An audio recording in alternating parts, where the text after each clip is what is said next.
In this module, we shall learn about the classical view of public debt. The study of public debt is an integral part of the study of public finance apart from the study of public revenues and expenditures. Since the Great Depression of 1930, public debt has assumed greater significance in the process of economic growth. Keynes saw public debt as an instrument of mobilizing savings, investment and improvement in the standard of living. Public debt refers to the borrowings of the government from internal and external sources. A government borrows money when its revenue falls short of its expenditures. In this chapter, we will highlight the concept, causes and sources of public debt. After studying this module, you shall be able to learn the concept of public debt, know the classical debt theory and classical views on public debt, learn the compensatory aspect of public debt. Let us first understand the concept of public debt. Public debt refers to all type of government borrowings. Professor Taylor defines public debt as the government debt arises out of borrowings by the treasury from banks, business organizations and individuals. The government sources debt from both internal as well as external sources such as foreign governments. The role of government debt has been a source of debate. The classical economists such as Adam Smith saw the state as the wasteful that borrows from private capitalists for unproductive purposes and hinders the capital formation. They believe in a laissez-faire economy. Ricardo, Malthus, Sayce and other classical economists disapproved the notion of public debt. Accordingly, government borrowing withdraws resources from the private employment and unbalanced budgets expand the government activity and lead to irresponsible government activity. They argued that public debt leads to currency depreciation and the loan repayment along with the interest payment makes future financing even more difficult. However, when the Great Depression struck, there was a marked shift in the thinking of the economic pioneers. Keynes argued in favor of public debt and was of the notion that it does not constitute any burden on the society. He believed that there is an existence of unemployed resources in the economy and the entire increase in income is not consumed and part of it is saved. Therefore, an increase in government expenditure would cause income and output to expand through a multiplier process.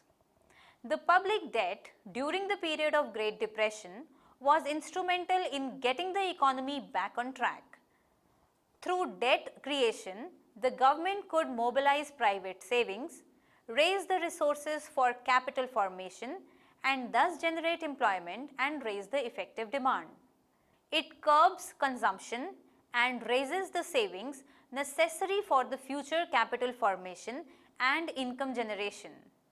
Since then, public debts of nations have increased many-fold and occupy an important position in the government budgets. In this chapter, we highlight the classical view on public debt and then move on to discuss the compensatory aspect of the public debt. Moving on to discuss the classical view on public debt. The classical school of thought considered that government debt was an impediment to the economic progress. They were a proponent of laissez-faire and advocated a market economy. The individual were characterized as rational decision makers who are far-sighted unlike myopic individuals as assumed by the Keynesian school. These individuals respond to the real changes in their wealth and plan their consumption behavior over their entire life cycle. David Hume, a classical economist, was perhaps the first one to convey his thought on public debt. In 1752, he said, either the nation must destroy the public credit or public credit will destroy the nation. Accordingly, he was skeptical about the power vested in the hands of creditors who could abuse the debtors. Public debt, according to him, can pose adverse social political consequences and was threat to the security of the state as it encourages an idle and useless rentier class and oppresses the poorer class.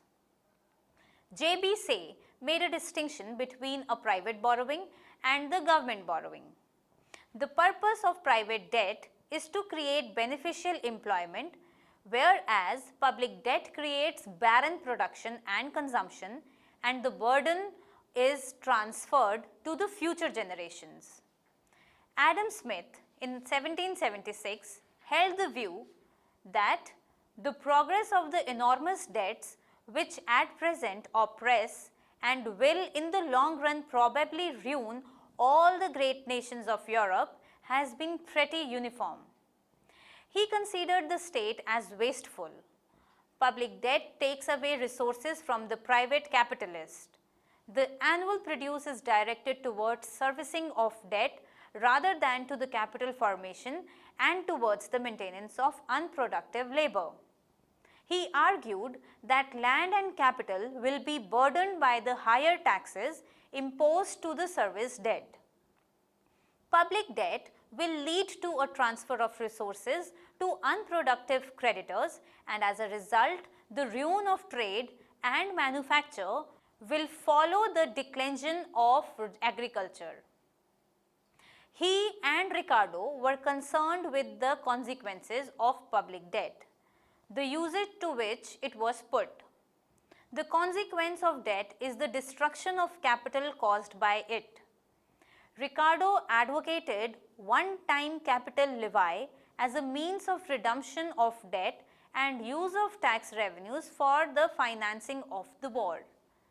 The aim should be to be debt-free within the period of 3 years. According to him, a nation free from public debt will witness high private capital formation and thus enjoy higher economic growth. One-time tax in the form of a capital levy will free the nation from the debt, otherwise continuous tax burden will derive the resources out of the economy and thus discourages the economic growth. Malthus also recognized the evils of public debt. He argued that high debt and accompanying higher taxes are injurious to food production, could lead to burdensome tax increases and tempt voters to default. He recognized that disequilibrium exists in the market in the form of high unemployment, poverty, disinflation, lower profits and economic recession. However, he was not in the complete agreement with Ricardo regarding the levy of one-time tax. Rather, he believed that it would aggravate the economic problems. According to him, both overconsumption and underconsumption hinders the economic growth. The public creditors, namely the capitalists and the landlords, would find it difficult to increase their consumption and demand to the extent necessary to close the gap between production and consumption. Instead, the gap between the two would widen, resulting in further distress to the economy. John Stuart Mill in 1848 was against public borrowing as it destroys capital which otherwise could be used more productively. A country should raise debt within acceptable limits. Accordingly, a country would be spared from the evil effects of the public debt if it pays it off expediently through general contribution or out of the surplus revenue. The classical theory on public debt took the best shape with the work of H. C. Adams, C. F. Bastable and P. Leroy Beaulieu. They carefully analyzed the effects of public debt. They made a clear distinction between the creation of public debt and effects of public expenditure. Adams argued that debt creation per se does not adversely affect the lenders. According to him, a loan calls for no immediate payment from the people. The lenders are satisfied since they have secured a good investment. He refuted the argument that burden of expenditure cannot be forwarded. Bastable stated that public credit is only one form of credit in general and is governed by the same principles which control the private credit. Further, he made a distinction between loan finance and tax finance. A loan is voluntary and supplied by willing givers. Taxation is levied on the willing and unwilling alike to make things smooth for the present at the cost of the future is not the duty of wise and the far-seeing statesman. He believed that loans are made out of capital and taxes are paid out of new income. Both public debt and taxes affect the income as well as capital. Paul Leroy Beaulieu made a clearer picture of the classical position on public debt. He maintained an open position on public debt, that is, neither evil nor good. He condemned the classist for ignoring the beneficial aspect of public expenditure. As he puts it, a loan will be useful or harmful to the society in general depending on whether the state preserves and usefully employs the proceeds or waste or destroys the capital which the rentiers have given up. He criticized the view held by the earlier classist. A nation could remain ultimately indifferent as rentier receives return from the taxpayers. There is a transfer of resources from one hand to another. In the absence of loan, say for an example, the creditors instead of lending to the government would have lent to the business entrepreneurs or invested themselves and would receive an interest exactly like in the case of amount lent to the government. The taxpayer would retain the increased tax. Therefore, in the case of public debt, the rentiers receive interest on the capital advanced to the state at the expense of the taxpayers. For the situation where the credit is not made, the patrons hold money that they would have to pay in taxes to service the debt. The rentiers, having invested the capital that otherwise they would have lent to the state, are not denied interest. We can make out the distinction between the two cases. When there is an advance, one of the parties is harmed, and when there is no advance, each of the two, the giver and the rentier, has for his demeanor the aggregate which in the case of debt would have belonged to only one. Summarizing the view of Paul Leroy Beaulieu, the impact of public debt on society will depend on how the government employs the proceeds of the loan or capital which the rentier have given up. During the past, the greater part of proceeds of the loan was used for unproductive purposes, leading to a belief among the economists that public debt is undesirable. However, he condemns this belief, saying it is exaggerated as public expenditure can be productively utilized too.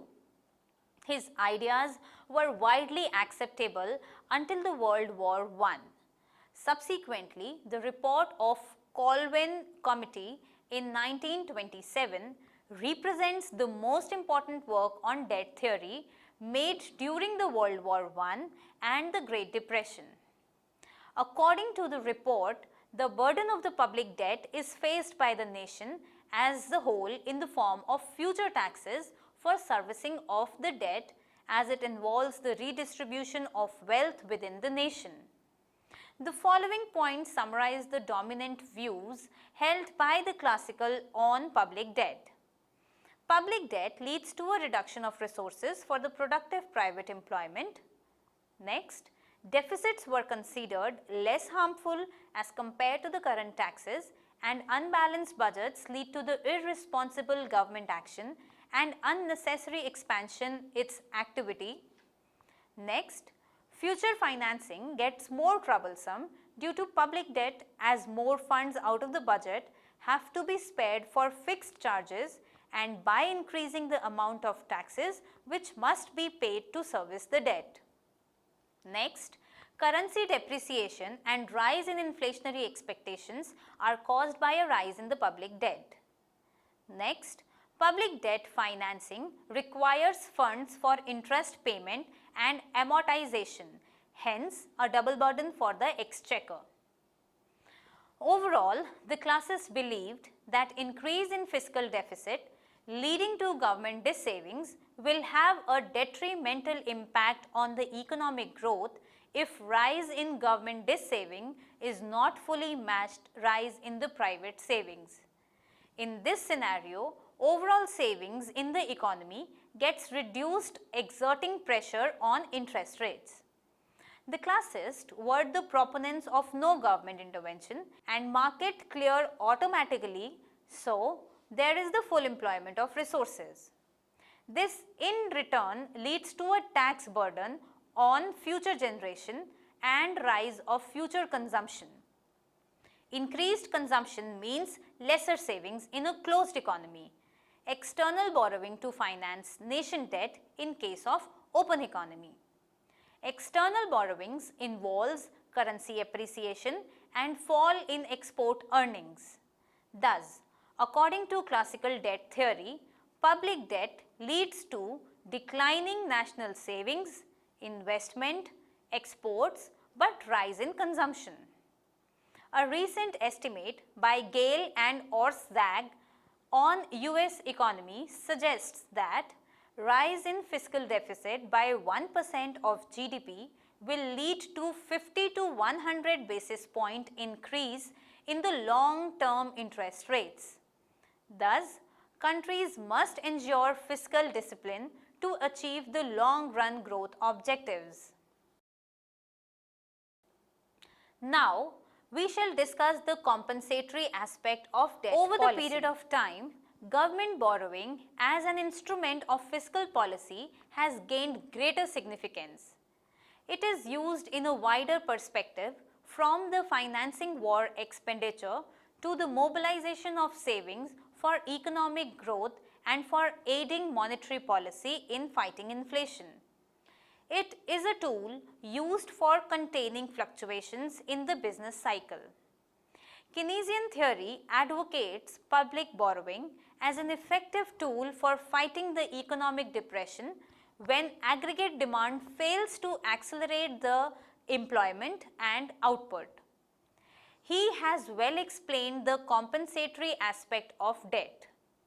Government borrowing enables the creation of effective demand through the government's expenditure on infrastructure, social development and economic activities. The government, through its fiscal policy, aims for three development objectives, namely growth, poverty reduction, social inclusion and equity, and economic stabilization. Musgrave in 1959 has identified three rationale for fiscal policy: achievement of macroeconomic stabilization, improvement of resource allocation, and address of distributional disparities. In this light, there are three principles of fiscal policy. First, high employment and price stability require sufficient expenditure and demand to take high output of the market. Second, however, it is difficult to achieve given the fluctuations in demand and an economy prone to inflation or deflation.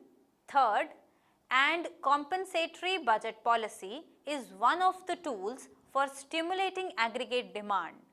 Stimulating private investment through increased public expenditure can counteract the deflationary tendencies. Inflation can be seized through deterring private expenditures. The government can aid in stimulating the economic growth during the period of recession and depression by increasing its expenditure and thus achieving higher income and employment growth through the multiplier process. It can also control the inflationary and deflationary pressures in the economy. The government borrows to compensate for shortfall of the private savings in the economy. It borrows to undertake the expenditure on productive infrastructure and social programs to make up for the decline in the private investment. During depression, marginal efficiency of capital and aggregate demand is low, and economy will not move automatically to full employment level as propounded by the classist. In the absence of any compensatory action by the government, the economy may move to underemployment. There are two variants of the public expenditure. First is pump priming. It refers to the initial push provided to the economy through enhanced government expenditure. The aim is to revive the depressed economy and stimulate the economic activity through an increase in investment. And second is the compensatory spending. It refers to the government borrowing to finance the expenditure with the aim to compensate for decline in private investment. Growing public expenditure due to the massive increase in government activity has meant growing gap between revenues and expenditure. This shortfall is met through raising public debt. Through deficit financing, government creates additional money supply. Deficit financing takes place when the government borrows from the public or from the central bank. Hence, deficit financing is a particular manner of financing income creating expenditures. Such expenditures will increase the national income, and out of the enlarged income, savings will increase by an amount equal to deficit. An economy under depression faces low marginal efficiency of capital, low confidence in the economy, low aggregate demand, and thus low private investment. The government stimulates investment in the economy, stimulating the process of income generation through the multiplier process.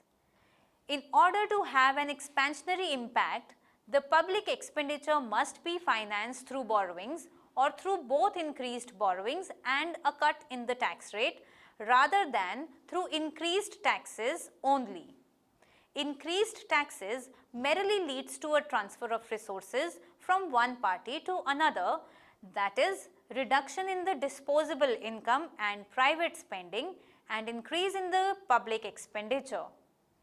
Government borrowing will fight depression better through an increase in the overall investment and corresponding multiple increase in the income.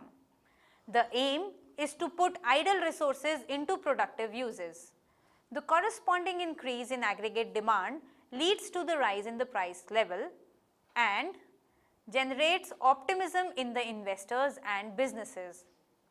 Increased prices lead to increase in profits and create an incentive to invest more. This pushes the economy back onto the growth path through increased employment, output and income.